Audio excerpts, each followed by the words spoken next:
tudo bem com vocês? Espero que sim, eu estou bem. Estamos aqui para mais uma videoaula, que será aula de artes e direcionada para os alunos do nono ano. E assim como nas aulas anteriores, vocês já sabem, peguem o caderno, peguem o livro, porque vamos precisar.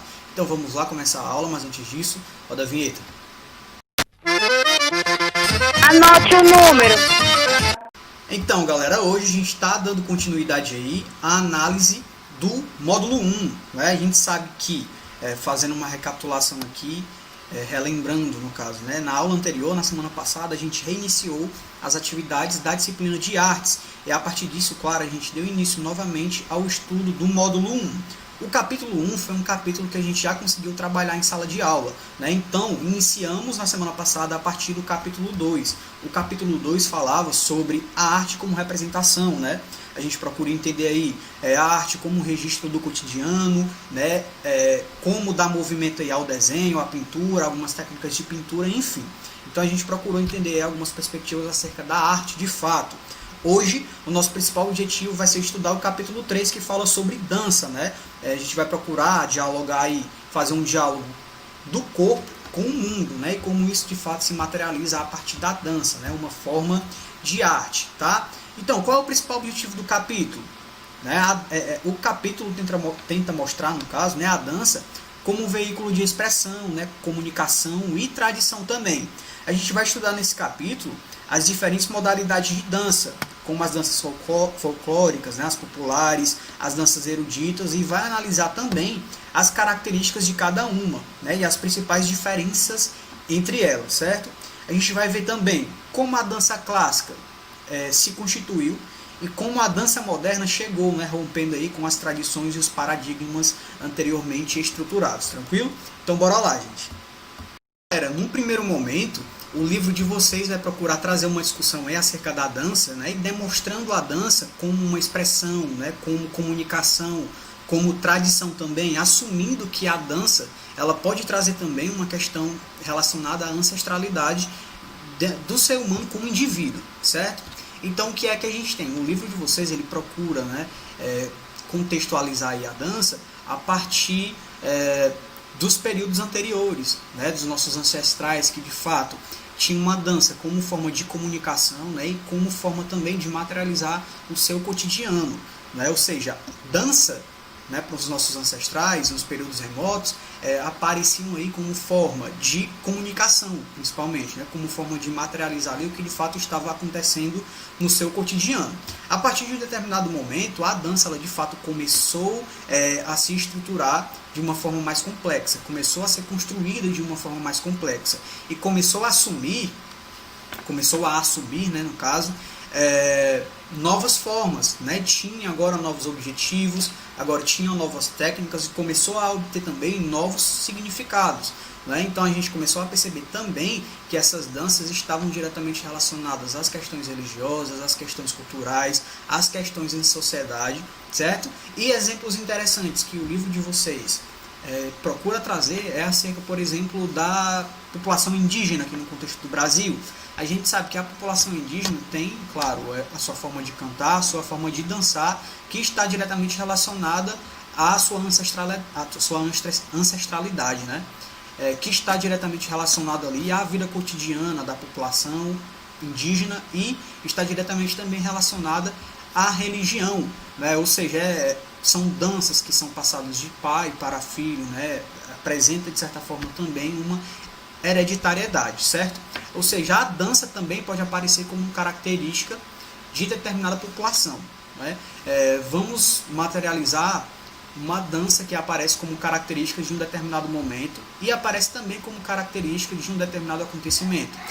Um exemplo bem interessante que a gente consegue materializar no contexto do Nordeste é o chachado, né? Para quem não conhece, o chachado foi uma dança que inventada no contexto do Nordeste no período do cangaço, né? Quando a gente fala em cangaço, a gente já lembra de quê?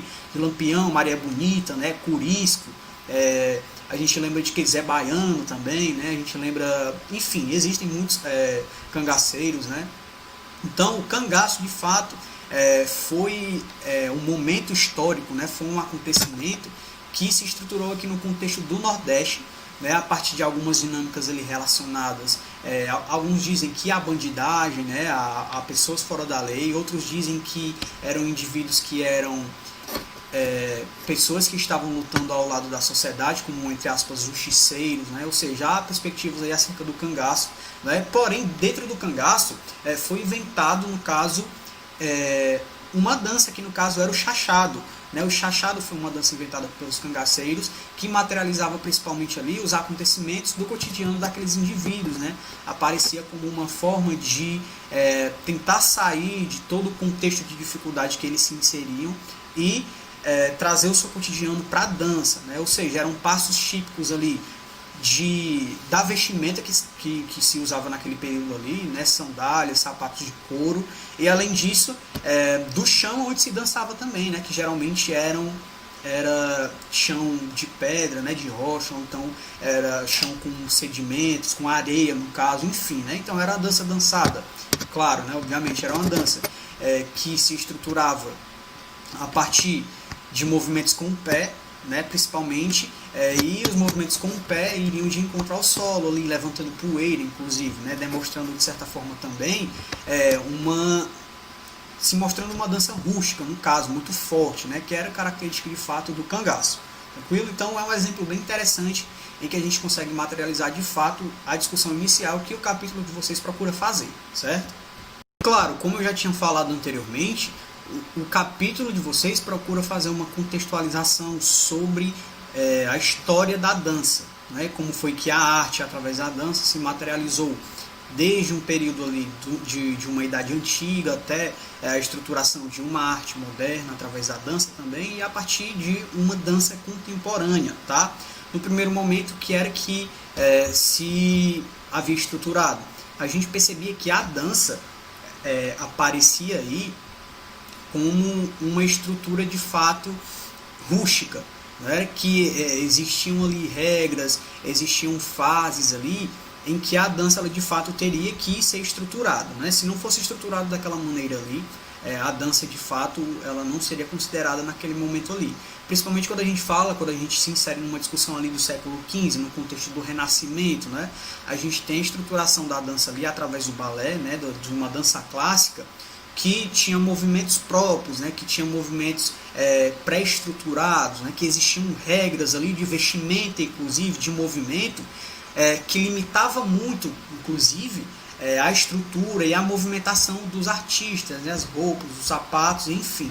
Então, naquele contexto ali, inclusive, a gente percebe que a nobreza, né, que o clero, no contexto ali da sociedade europeia principalmente, eles não tinham interesse nas danças folclóricas, por exemplo, né, nas danças ali que de fato se estruturavam no contexto de uma sociedade, né, ali do povo do terceiro estamento, quando a gente fala do povo do geral, dos camponeses, dos trabalhadores, né, dos burgueses. Então não havia um interesse por parte dos ricos, da nobreza, do clero, nesse tipo de dança, né. A dança para eles teria que ser uma dança rebuscada, com técnicas próprias, né, com vestimenta própria, com vestimenta elegante, né, bem nobreza e bem clero mesmo, certo? Então o balé ele se estruturou nesse contexto aí, o balé clássico, né, o balé antigo, de fato, com movimentos próprios, né, com vestimenta própria, tudo bem estruturado. A partir de um momento, esse contexto ele começou a mudar, né, a dança isso, lá no século XVIII, século XIX, século XX, né, quando a gente fala de século XX, a gente já está falando de dança contemporânea, a gente percebe que o principal objetivo dos artistas eram trazer também, dos dançarinos, né, eram trazer críticas para o contexto da arte também, né, porque a arte também é isso, é crítica, né. Então os artistas do século XX, principalmente, primeira metade do século XX, as duas primeiras décadas do século XX, a partir da estruturação da dança contemporânea, os artistas eles começaram a trazer para dentro da sua arte a crítica à sociedade, né? Ou seja, os movimentos eles começaram a ser movimentos desestruturados, né? Movimentos sem lógicas, no caso, ou então movimentos que tentavam trazer uma representação da vida cotidiana, do que de fato estava sendo visto ali no dia a dia, não é? Então a arte, de fato, a dança também começou a se materializar a partir de críticas à sociedade, né? Então a gente percebe que da dança antiga, não é? para a dança moderna, a gente já teve mudanças de paradigma sim, né? E essas mudanças, claro, causaram um estranhamento aí na sociedade, né? Até porque quando a gente tem uma dança que está sendo estruturada a partir de uma base, a partir de técnica, a partir de regra, e a gente percebe que os dançarinos, que outros dançarinos estão estruturando danças aí que para aquele momento não fazem lógica nenhuma, é claro que um estranhamento de fato vai acontecer. Porém, a gente precisa ter em mente que a dança aparece também como parte da evolução da sociedade, né? Então, a dança moderna, ela apareceu como evolução da sociedade, né? A dança contemporânea, ela também aparece como mudança da sociedade, mas ela tem base também na dança moderna, né? Então, a gente tem dança antiga, quando a gente fala do balé clássico, por exemplo, né? A gente tem a dança moderna e a gente tem a dança contemporânea. E o livro de vocês procura fazer essa discussão aí. O livro de vocês, né, o capítulo 3 no caso, procura fazer uma discussão sobre os tipos de balé, né, que são diferentes aí.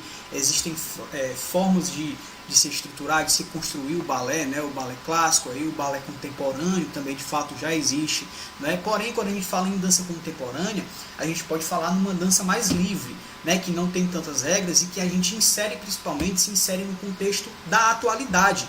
Quando a gente, por exemplo, insere tecnologia, a gente insere técnicas novas, a gente insere o artista no contexto de palcos iluminados, aí, né, com tecnologia avançada, com estruturas de fato teatrais, né? A gente percebe que a dança ela dialoga muito bem com o teatro ali, faz parte, né? Se complementam. Então o livro de vocês procura trazer esses exemplos aí, né? Em que a dança de fato ela se estruturar a partir do que o autor procura levar para o observador, caso. Então são discussões bem interessantes, certo? Por hoje é isso, galera. A gente encerra nossa aula por aqui. Eu espero que vocês tenham entendido. É uma discussão simples, bem interessante, né? Porém, caso não tenham entendido, vocês já sabem, entrem em contato comigo pelas redes sociais. A gente tem um Google Meet onde a gente pode tirar as dúvidas que porventura surgirem e ampliar essas discussões que são feitas aqui nas videoaulas, certo? Então é isso, até a próxima aula. Um forte abraço, continue estudando. Valeu!